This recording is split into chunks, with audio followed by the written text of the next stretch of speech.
Welcome back to the channel, guys. My name is Steve. This is my wife, Lindsay, and today we're going to be reacting to the Peak District's best wild swimming spots. The Peak District is somewhere that a lot of people in the comments have asked us to check out for quite some time now. This is a place that I haven't checked out at all. You haven't? I don't believe. I mean, I'm sure I may have checked out something in the area, but I have not really checked out the landscape and whatnot of the Peak District itself. Looks beautiful. Yeah, it really does. I think between the Peak District and the Lake District, those are probably the two top areas, most recommended places for us to check out. I have briefly, very briefly, like a year ago, looked at the Lake District. Just basically a little bit of drone footage, very short video, like 3 or 4 minutes. So I really still need to go and check out the Lake District. Plus, you don't know anything about that. No. But I thought, well, I know based on the comments that Beatrix Potter, they were based on that area. The stories. Right. It doesn't surprise me. Yeah. It's a beautiful area. But I've heard really good things about the Peak District. I've heard this is a very beautiful area, right on up there with the Lake District. Don't really know much about it. Where is this in comparison to the Lake District? Like, are they both up north, or? Sort of. I think we're going to go and just check out real quick just to see where the Peak District is on a map. Look at a little bit on Wikipedia real quick about it. But I just thought this would be interesting. Wild swimming spots, you know, swimming holes, lakes, rivers, stuff like that. It just usually, especially wild swimming spots, I think that's going to be some really good landscapes to check out. So just be real interesting. But guys, I think we're going to go ahead and see where the Peak District is exactly so we can kind of understand, you know, kind of the area we're looking at. All right, guys. So I typed in the Peak District and it said Peak District National Park. I know Peak District National Park obviously exists, but I'm not sure if Peak District, what people normally call the Peak District, is within the national park or if they're always talking about the national park itself. But either way, the Peak District is going to be somewhere within the national park, I'm guessing. So what we're looking at is, scroll out here. Okay, there's Leeds, Sheffield. Okay. So it's just kind of to the east, southeast mainly of Manchester.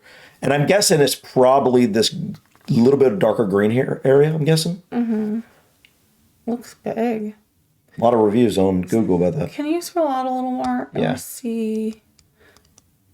So it is up north, but it's more central than Lake District. Yeah, there's Lake District right there. As far north. And there's another one right there we need to look into. I don't know anything about that one. Ooh, that looks nice too. All right. Let's see, then there's Snowdonia. Okay. Basically, we know where it's at now. It's subdivided into Dark Peak, Moorland. I've heard of Moorland. Gritstone, and the White Peak, a limestone area with valleys and gorges. Peak District forms an arc on the north, east, and west of the district. And the White Peak covers central and southern areas. The highest point is Kinderscout. Most of the areas within the Peak District National Park. Okay, a protected landscape designated in 1951. So Peak District, when someone says Peak District, they don't necessarily mean the Peak District National Park. They mean a portion of the Peak District National Park, right? Look at this. The park's own population numbers in 2021 were around 40,000 and supports an estimated 18,000 jobs. So that's interesting. You guys, as national parks, people can live in them. Because here, people can't live in our national parks. I guess you're right. We can't, can we? Can you live in state parks, though? I don't know. I mean, I'm thinking about state parks around here. I'm like, does anybody live in the... I don't know. I can't... I mean, there might be, like, outskirt parts of, like, a forest, like a national forest that people could live near or in, but not within. Yeah, if you go into like the Smoky Mountains National Forest, there's no one living in there. Right. It's just massive amount of land with just, you know, wilderness. It's beautiful, man. So yeah, it's got settlements within it. All right, guys, let's go ahead and check out the Peak District's best wild swimming spots. Here it is, the definitive top 10 list of wild swimming spots in the Peak District. First on the list, we have Agden Reservoir. Now, Agden Reservoir is probably the best spot on the list if you want to do some paddle beautiful. boarding, and it's also brilliant if you want to do a proper long distance swim. Wow. It's also amazing because it's so accessible. There are great transport links out there, and it's also incredibly close to Sheffield. Over the past few years, it has become an incredibly popular spot. I like the landscape of that. On the weekends. That'd be really good for paddleboarding, like you're saying. Looks tranquil. Next on the list, we have Slippery Stones, possibly one of the most iconic wild swimming spots in the Peak District. That's beautiful. Situated up the Derwent Valley, there is a road to the spot. However, this road is closed on weekends, so it can be a bit of a trek to get to. But if you did choose to cycle up there, it is an absolutely stunning ride, with a bridle way going up the side of Lady Bower, Derwent and Howden Reservoir. Wow, dude. This is a very picturesque area. Is that a bridge going across? Yeah, I think it is. Wait, is that a dam? Actually, is this a dam right here? Like the reservoir. Yeah. Oh, yeah, because this looks much lower here, down here. This makes me wonder, like, do you guys have a lot of hot springs? Where would they be at in the country? Oh, that's a good Love hot springs, man. Do we have any around here? You know, obviously in North Carolina, we've had hot springs. And Idaho, the town, but that's way out west. Right. I don't know. Wow. Slippery Stones is a bit of a plunge pool, so you can jump in there. The water is man, that'd be so clear, fun. and there is amazing spots further upstream and downstream that you can explore. Beautiful. What is that? Great little grassy verge on the side, so you can take a know. picnic and spend a full day there. But it does take longer to get to than you think, so make sure you leave yourself enough time. Next up, we have Three Shires Head, possibly the most picturesque spot on the list, with its mini waterfall. Wow. That would be my spot. I would go there. Look at this spot right here. He said this is probably the most picturesque I bet it's place. cold. Yeah, it probably is quite cold, but it would be refreshing on a hot humid day, man. Yeah. This obviously wouldn't be a good place to go paddling or rafting right here. No, but it might be good like for kids because it's more shallow. But yeah, this looks like a beautiful place to go for a hike, man. Wow. So green. Like, and these look like places, so far what I'm seeing look like places that are off the beaten path, sort of. He did say wild swimming spots, so I'm guessing that's what we're looking at. It's kind of the more rural areas. And so I'm guessing you'd be able to come out to a lot of these areas and there would be like nobody. Not super overrun. Right, dude. I love places like that. Just places you can go and just hang out with your family or friends. Peace and quiet. You would go out here and read a book. Yeah. Hang a hammock. Yeah, hang a hammock, yep. Right on a tree up in the hill there. Walls and bridges, it seems like it's come straight out Oh. of Middle Earth. Oh, dude. This is another one that has Yeah. become incredibly popular over the years. Right Yeah, that here. would be the perfect little spot. Or over there. No, right here, dude. Right under that little waterfall, dude. I don't know how deep this is, but it looks deep enough. Man. The only thing that would make this better if this was like a hot spring. So one thing I've heard is that in Ireland there aren't snakes. Yeah, Ireland's What about in the UK? I've heard that the UK actually has like they have way less things to worry about. Like here you got to worry about bears and all sorts of crazy stuff, mountain lions and all that stuff. They don't have nearly as many types of like dangerous animals like that because it's an island. And but I have heard they do have one venomous snake. I've got to look into that. I can't remember the name of it.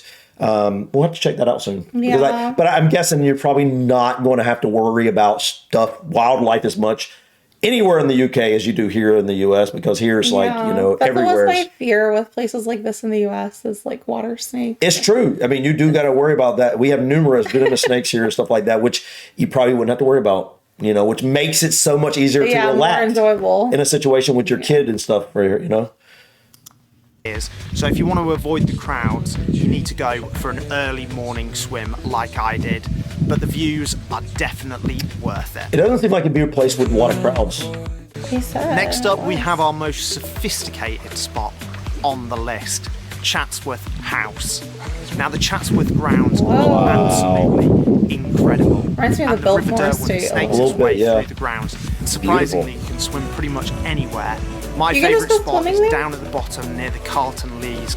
Okay, guys, I must say that this is the quintessential look I have in my head when I think of English countryside. Yeah. Just a little Rolling hills. And, well, I usually think of like a little bit of farmland in the background for some reason, but a lot of just dotted trees, but a lot of just green fields and stuff. This is what I picture, really. Kind of like right alongside the Cotswolds house is what I picture with cottages in England, but this is kind of like the countryside what I picture, you know? Car park where there's a weir. There's also a great jumping in spot. It's perfect if you want to do a long distance swim. And there's also some amazing rock pools that kids can explore. That's beautiful. It's grassy verges What's as that well, right there? make it perfect if you want to take a picnic Like a little and have a day out with your waterfall family. thing. Yeah. What's that? Just steps? Next, we have Yulgreve. Yulgreve is on a natural river that has been slightly dammed to create the most amazing crystal clear pool. Because it's only 4 foot deep, that makes it perfect for kids. And because the water is so crystal clear, it's a great spot to explore both up and downstream. Again, there's another great grassy verge if you want to take a picnic and have a day out with. You know, it does look like a great place for a picnic. But by the way, I just want to mention one thing I noticed is that all of these places he showed so far seem to have really well-developed trails or paths alongside them. Yeah. Every one of them. It doesn't, like, they're wild swimming spots, right? But it seems like they're very easy to access. But if it's a national park, I mean, I guess that makes sense. True. But again, if they're wild swimming spots. Right here, that wouldn't really be the case. Yeah, like we have plenty of trails and stuff, but for a lot of like the wild areas, it seems to be not as easy Accessible, to access in some regards. But yeah, that's just one thing I noticed.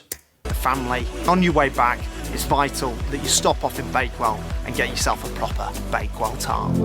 Big Walter, I've heard of those. Next on the list is the best sunrise swim. Ooh. Red This is Mars. another incredible spot because it is so Oh, accessible. wow. There's great Oh my transport goodness. links out. Dude, That's big. that And it looks really, really calm. that right there, the perfect setting. It needs to be on a wall. It needs to be a picture on a wall. I mean, just dude, he caught this video. It exact moment. definitely would be a sunrise spot. Look Dude, at that is beautiful. Wow. That is beautiful. Just like the perfect lighting. Like, that's crazy. Okay. Sorry, but that's just wow. Wow. There, and it's so close to Sheffield, situated right on the edge of that a the Peak reservoir? District.